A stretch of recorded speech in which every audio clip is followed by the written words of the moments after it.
Last class में आपको मैंने 2 और मोर देन 2 वेक्टर्स का रिजल्टेंट बाय रिसोल्यूशन मेथड से हम आपको बता रहे थे, जिसमें हम लोग वेक्टर्स हमारे पास दिए हुए थे, जिसका हॉरिजॉन्टल कंपोनेंट, जिसका वर्टिकल कंपोनेंट निकाल के हमने रिजल्टेंट वेक्टर को निकाला था। चलो ध्यान दो, आपको क्वेश्चंस में अब ये दिया हुआ है, ध्यान दो सब लोग। क्वेश्चंस में अब आपको ये दे दिया कि मान लीजिए किसी बॉडी पे 3 फोर्स लग रहे हैं, किसी बॉडी पे 3 फोर्स लग रहे हैं, F1, F2 और F3, अलग अलग 3 फोर्सेज लग रहे हैं। तीनों फोर्स का जो एक्टिंग है ओरिजिन पे, वहाँ पे आपको एंगल भी मेंशन है, दिया हुआ है। आपको यहाँ पे निकालना है इसका रिजल्टेंट, तीनों का रिजल्टेंट क्या होगा और उसका डायरेक्शन क्या होगा। ठीक है प्यारे बच्चों, यहाँ ध्यान देना है कि मेरा यहाँ 60 डिग्री, ये आपका 150 डिग्री और यहाँ से यहाँ ये आपका 330 डिग्री एंगल आपको दिया हुआ है। आप इस पूरे को भी लेके सॉल्व कर सकते हो, लेकिन आपके लिए सहूलियत और आसानी क्या रहेगा वो देखिए। हर जगह पे आपको एक नियर वाला एक आपको बाउंड्री एक्सिस दिया हुआ है, ये तो है ही, लेकिन यहाँ आपका ये एंगल है, इसके लिए ये रेफरेंस या ये रेफरेंस ले सकते हैं, इसके लिए आप ये रेफरेंस ले लो या ये रेफरेंस ले लो। ठीक है ना। अगर आप इस पूरे कंप्लीट पर करेंगे तो थोड़ा सा कन्फ्यूजन होगा, हम कंप्लीट पे भी करना सिखाएंगे अंतिम में, जब मिसलेनियस क्वेश्चन चलाएंगे तब। कुछ नहीं करना है, अगर इस टाइप का क्वेश्चंस दिया हुआ है तो हम लोग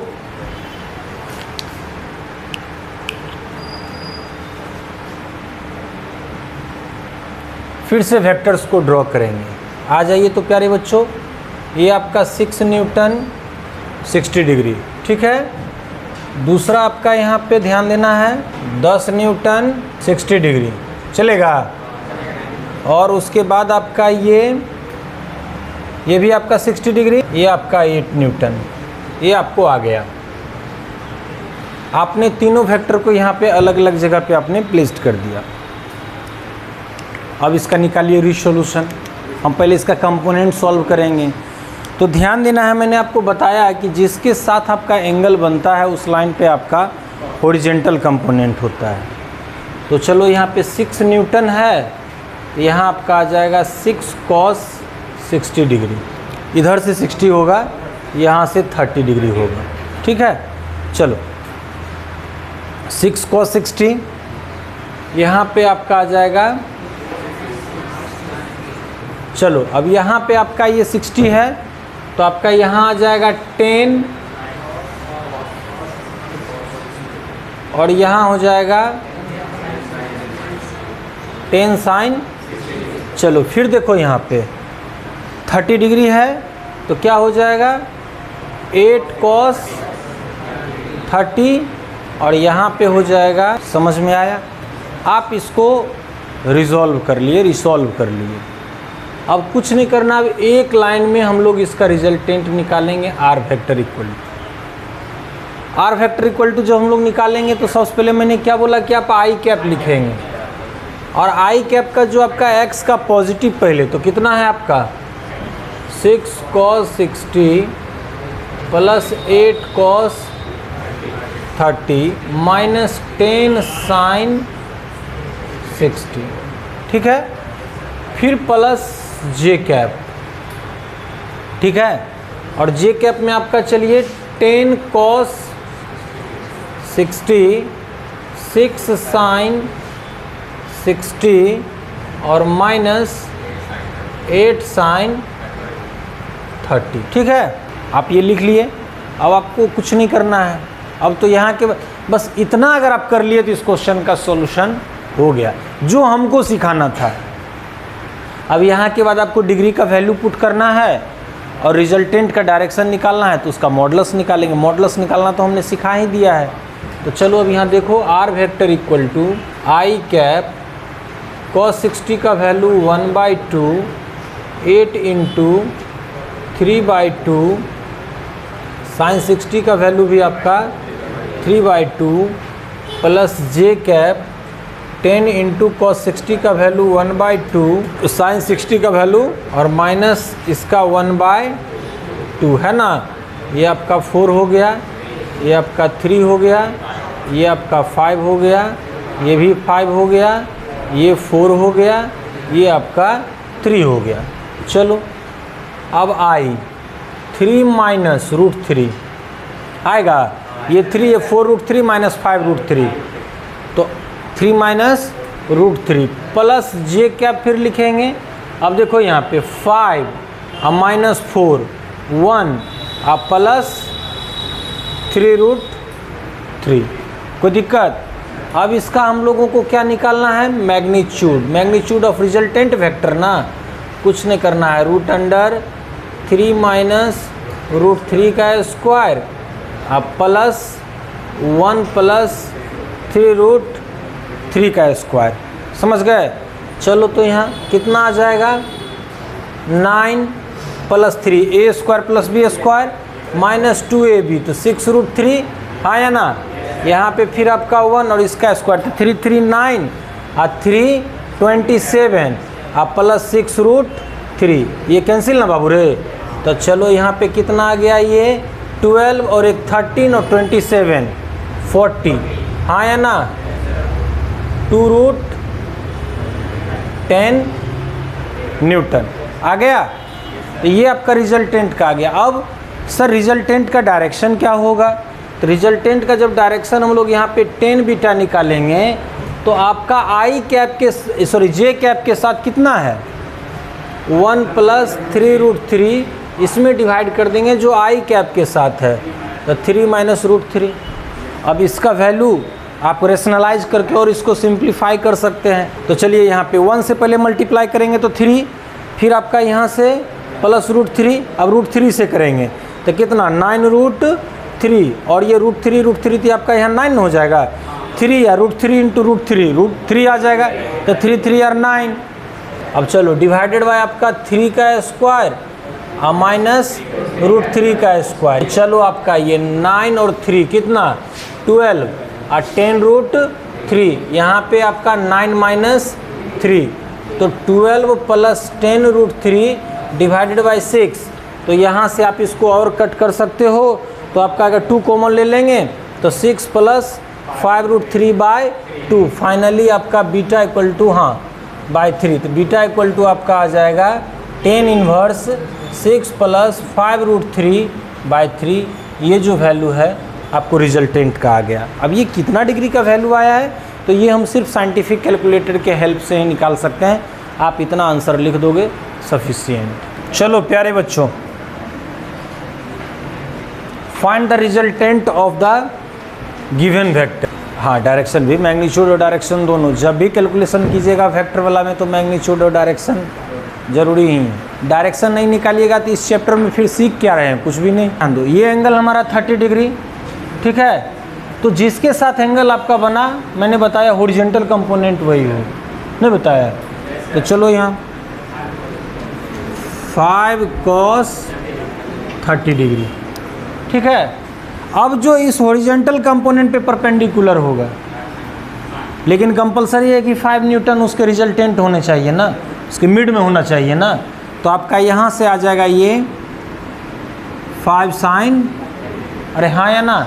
नेक्स्ट आ जाओ अब ये आपका 6 न्यूटन 45 डिग्री है ना। तो क्या आ जाएगा यहाँ से 6 cos और यहाँ पे बच्चा 6 sin हो गया और 2 न्यूटन तो ऑलरेडी आपका जे कैप वाई एक्सिस पे है हाँ या ना। अब चलो एक लाइन में इसका रिजल्टेंट लिखते हैं आई कैप।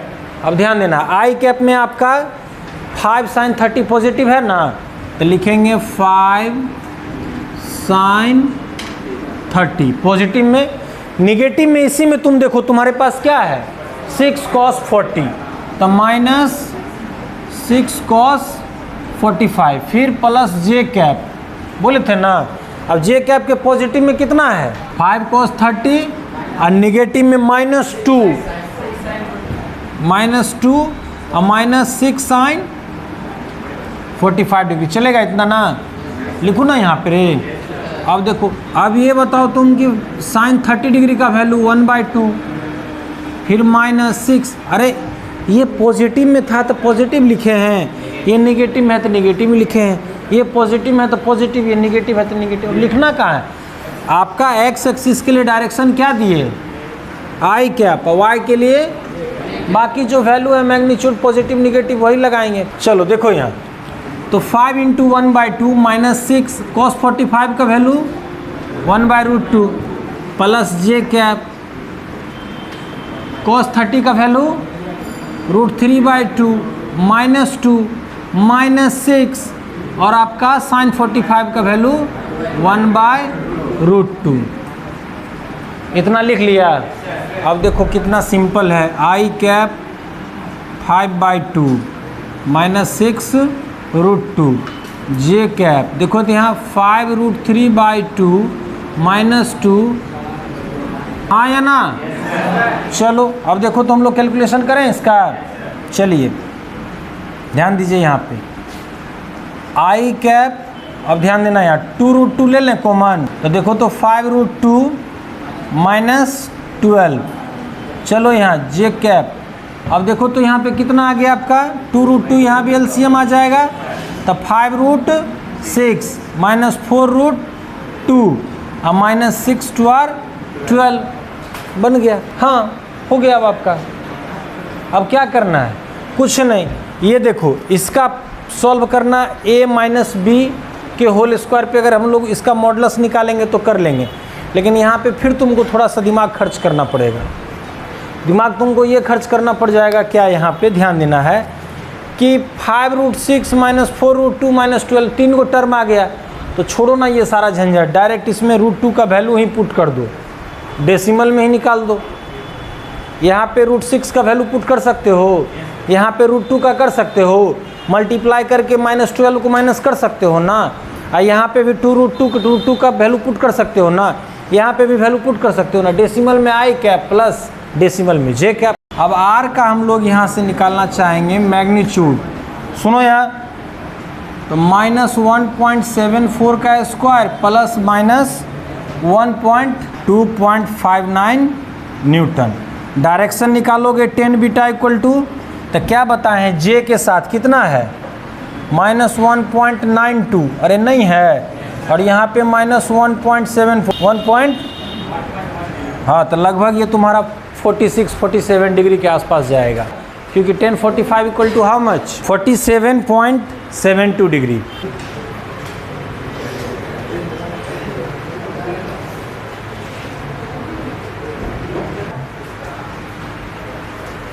रिजल्टेंट का मैग्नीट्यूड और डायरेक्शन।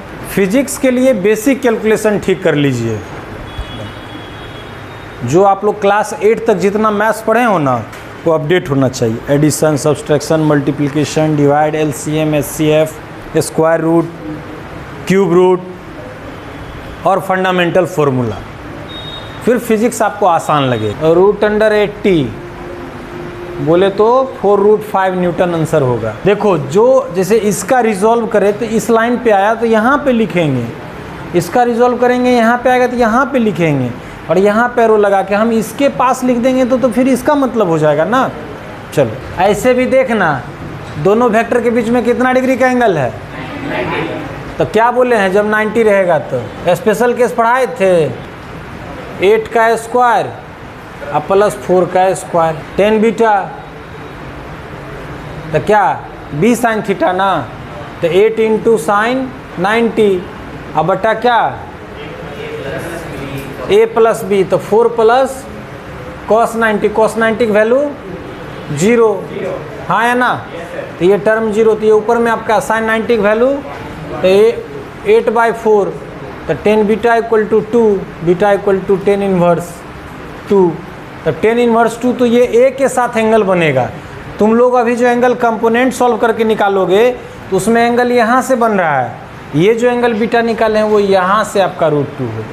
अब इसका जो वैल्यू होगा 10 इनवर्स 2, तो 10 इनवर्स 2 आपका तो 10 √3 यानी 90 और 60 के बीच का आएगा, 60 और 90 की। अब देखो यहाँ पे कैसे सॉल्व करते हैं, ध्यान दो सब लोग, जो लोग नहीं सीखो एकदम बोर्ड पे ध्यान दो। अब इसको हम लोग को कंपोनेंट पहले निकालना, वेक्टर्स कंपोनेंट। तो आपका 30 डिग्री जो एंगल है किसके साथ बना हुआ है, वाई एक्सिस के ना। तो वाई एक्सिस पे इसका हॉरिजॉन्टल कंपोनेंट होगा, तो यहाँ लिखेंगे 4 cos 30, और इसका जो वर्टिकल कंपोनेंट है एक्स एक्सिस यहाँ, तो यहाँ लिखेंगे 4 sin 30। समझ गए।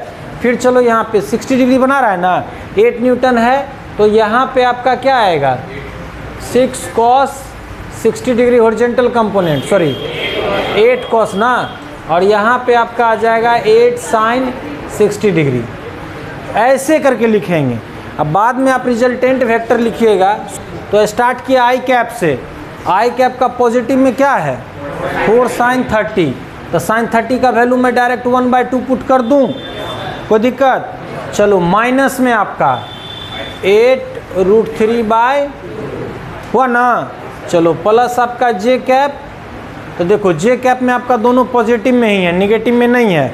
तो चलो कितना आएगा 8 cos 60 का वैल्यू 1/2, अब 4 × cos 30 का वैल्यू √3/2। चल कट कर इसको, ये भी आपका 2 आ जाएगा। यहाँ से ये आपका कितना आ गया 4 आ गया, ये आपका 2 आ गया। तो आई कैप इक्वल टू 2 माइनस 4√3, और जे कैप आपका आ जाएगा 4 + 2√3। अब आपका इसका मॉडुलस निकालोगे, देखो यहाँ से आर कैप आर वेक्टर का मॉडुलस निकालोगे मैग्नीट्यूड के लिए, तो √2 माइनस 4√3 का स्क्वायर है ना जी, और यहाँ पे 4 2√3 का स्क्वायर, यही ना करोगे। तो चलो तो कितना आ जाएगा, ध्यान दो, आपका यहाँ पे a माइनस बी का होल स्क्वायर ना, तो 2 का स्क्वायर तो 4 प्लस b का स्क्वायर तो 4√3 का स्क्वायर, तो 4 4 आर 16, और √3 का 3 तो 48 माइनस 2ab, तो 2 2 आर 4, और 4 4 आर 16, तो माइनस 16√3। समझ रहे हो। चलो फिर प्लस, अब इसका करो 4 4 आर 16, अब प्लस, अब देखो यहाँ 2√3 का ना, तो 2 2 आर 4, और √3 का 3 तो 12, और फिर आपका प्लस 2ab, तो कितना 4 2 आर 8, 8 2 आर 16, तो कितना 16√3। चल एक प्लस और एक माइनस कैंसिल ना, तो देख तो बाबू रे यहाँ पे ध्यान दो, 4 और 48 52 और 16 कितना 52 और 16 68, और 68 में 12 को जोड़ोगे तो 80, हाँ या ना, तो 4√5 न्यूटन। अब यहाँ से 10 बीटा, तो आई कैप सॉरी जे कैप में कितना है आपका 4 + 2√3, आई कैप में कितना है 2 माइनस 4√3। चलो 2 कॉमन ले लेना, तो 2 + √3 और 1 माइनस 2√3, रेशनलाइज कर लोगे, कर लो, बन जाएगा। इसको नोट, क्वेश्चन नोट कर लिए ना, घर पे बना के देखिए। Condition for zero resultant vector, ठीक है। चलिए लिखो, if three vectors acting on a point object, तो पॉइंट ऑब्जेक्ट का मैंने डिस्कशन कर रखा है कि the object which shape and size is infinitely small और वेरी वेरी स्मॉल, उसको हम लोग पॉइंट ऑब्जेक्ट बोलते हैं। अब जैसे अभी हम अपने मार्कर का कंपैरिजन शिक्षा कुंज के बिल्डिंग से अगर कर दें, तो मार्कर को क्या दोगे अपनी कॉपी में जगह। अगर शिक्षा कुंज बिल्डिंग का भी तुमको मैप बनाना है अपनी कॉपी में, और एपी सर पढ़ा रहे हैं क्लासरूम हॉल नंबर 2 में, और उनके हाथ में मार्कर है, तो क्या इसको पॉइंट डिनोट करोगे, या इसका जो एग्जैक्ट लेंथ है वो लेंथ ड्रॉ कर लोगे, एक पॉइंट होगा। क्यों? क्योंकि बिल्डिंग के स्ट्रक्चर के कंपैरिजन में आपका जो मार्कर है, मार्कर का जो साइज है बहुत स्मॉल है, तो then marker treated as point object. Shiksha Kunj building को हम लोग पॉइंट ऑब्जेक्ट में ट्रीट करेंगे कब, जब मान लो समस्तीपुर का मैप पे हम लोग अगर शिक्षा कुंज बिल्डिंग को एक काशीपुर में एक बिंदु रख देंगे, तो वो शिक्षा कुंज बिल्डिंग को रिप्रेजेंट करेगा।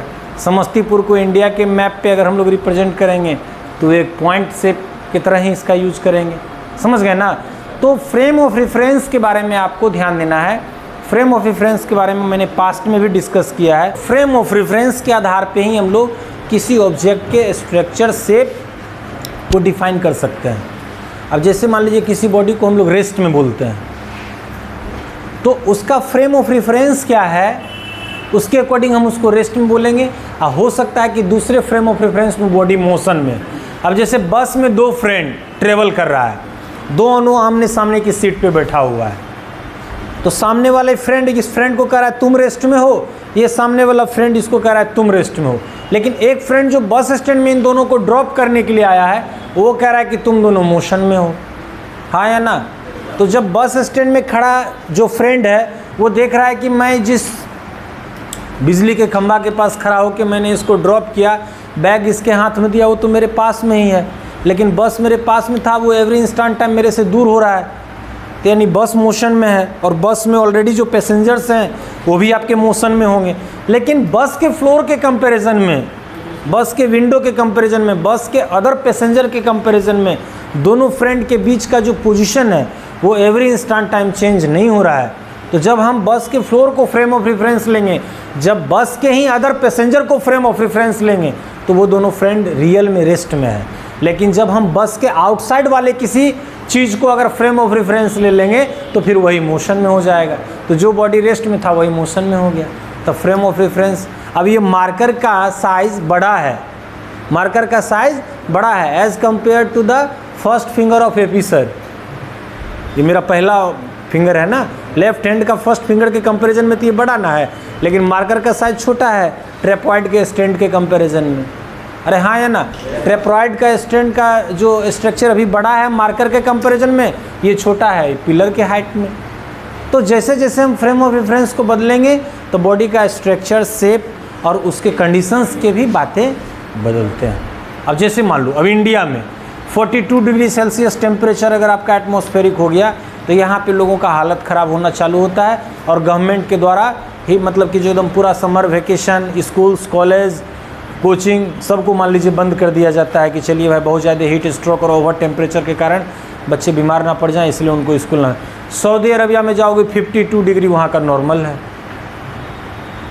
तो वहाँ का गवर्नमेंट 42 पे अगर घबरा जाएगा तो फिर 52 कौन झेलेगा। तो हर जगह का फ्रेम ऑफ रेफरेंस अपने यहाँ 4 डिग्री सेल्सियस, 6 डिग्री सेल्सियस हो जाता है तो स्कूल कॉलेज बंद हो जाते हैं, घर से लोग निकलना बंद कर देते हैं, कंबल पे कंबल, रूम हीटर लगाते हैं। कश्मीर में जनरली -16, -15 -8 का आदत है वहाँ के लोगों का, तो वहाँ का आपका एटमॉस्फेरिक कंडीशन अलग है, हाँ या ना। तो हर जगह का कंडीशंस जो है वो अलग अलग है और ये टोटली फ्रेम ऑफ रेफरेंस पे आपका डिपेंड करता है, समझ गए। तो इसीलिए मैंने पॉइंट ऑब्जेक्ट बोला, इट मीन्स कि किसी अदर ऑब्जेक्ट के कंपैरिजन में उसका साइज और स्ट्रक्चर जो है हम लोग बहुत छोटा लेंगे, ठीक है। इसलिए पॉइंट ऑब्जेक्ट के लिए कंफ्यूज नहीं होना। अभी तक तुम लोग ऑब्जेक्ट पढ़ते आए हो, उसमें एक वर्ड जोड़ दिया हम पॉइंट ऑब्जेक्ट। आगे बोलेंगे पॉइंट मास, आगे बोलेंगे पॉइंट लेंथ, तो कंफ्यूज होना नहीं है। पॉइंट लेंथ का मतलब कि उस लेंथ का हम किसी दूसरे लेंथ के कंपैरिजन, दूसरे लेंथ से कंपैरिजन कर रहे हैं, उसके कंपैरिजन में वो not only small, very very small है, that's why treated as point object. Point length, point mass can be ignored as compare to the compared length, compared mass, compared object, हम उसको ignore भी कर सकते हैं। तो चलिए, इफ क्या लिखे थे, if 3 vectors acting on a point object at the same time are represented in magnitude and direction, are represented in magnitude and direction by the 3 sides of a triangle taken in the same order, comma, then their resultant is 0. Now the object is in equilibrium. चलो प्यारे बच्चों, अब आपको यहाँ पे क्या कह रहा है कि when the 3 vectors, sir same order किसको कहते हैं, तो देखिए यहाँ से तू किया एक वेक्टर, फिर यहाँ से आया बी वेक्टर और यहाँ से आ गया आपका सी वेक्टर। उल्टा तू ड्रॉ करता तब तो रिजल्टेंट होता। सेम ऑर्डर का मतलब आपका ये हो गया, मान लीजिए कोई पॉइंट ऑब्जेक्ट है यहाँ पे, आप इस पे लगाए कितना, आपने लगाया 3 वेक्टर, ऐसे करके इस पे 3 वेक्टर लग रहे हैं ना। और जब तीनों वेक्टर को हम ड्रॉ करते हैं तो तीनों वेक्टर मेरा एक ट्रायंगल का फॉर्मेशन करता है और वो सेम ऑर्डर में। लेट दैट आपका ये ए वेक्टर है प्यारे बच्चों, ये आपका क्या है बी वेक्टर, और ये आपका क्या है, ये ट्रायंगल बनाया ना, अब इसका नाम दे देते हैं ओ, पी और क्यू। तो अभी जो ऑब्जेक्ट है आपका इक्विलिब्रियम में है, अब इक्विलिब्रियम का कंडीशन पढ़ाएंगे कि ऑब्जेक्ट अगर आपका रेस्ट में है तो ये तीनों वेक्टर लगने के बाद भी ऑब्जेक्ट आपका रेस्ट में ही होगा। ऑब्जेक्ट अगर आपका यूनिफॉर्म मोशन में है तो ये तीनों वेक्टर लगने के बाद भी यूनिफॉर्म मोशन में ही होगा, यानी बॉडी के किसी भी फिजिकल कंडीशन में कोई चेंजिंग आपका नहीं आएगा। तो ये कब होगा? इसमें से कोई आपका दो वेक्टर का रिजल्टेंट एक तीसरा वेक्टर उसको कैंसिल आउट कर दे रहा है, कैंसिल आउट यानी इफेक्ट लेस कर दे रहा है। सर कैसे? तो देखो ना, अभी तुम ओ से पी तुम ड्रॉ किया ए वेक्टर, और ए वेक्टर के हेड से बी वेक्टर का टेल गया। अभी हम इसके जस्ट अपोजिट में एक लाइन ड्रॉ कर दें तो वो रिजल्टेंट ना होगा। तो जिसमें आप देखो कि क्यू ओ या सी वेक्टर रिजल्टेंट वेक्टर का निगेटिव वेक्टर है ना, इक्वल मैग्नीट्यूड और अपोजिट डायरेक्शन में, तो आपका उसका रिजल्टेंट को क्या कर देगा? जीरो, यानी ऑब्जेक्ट पे जो नेट इफेक्ट है वो क्या हो जाएगा? जीरो। रिजल्टेंट जो है जीरो हो जाएगा। अब चलो इस कंडीशन के लिए यहाँ पे आपको वैल्यू आता है, लेमीज थ्योरम यहीं पढ़ना होता है हम लोगों को साइन फार्मूला के बाद ही।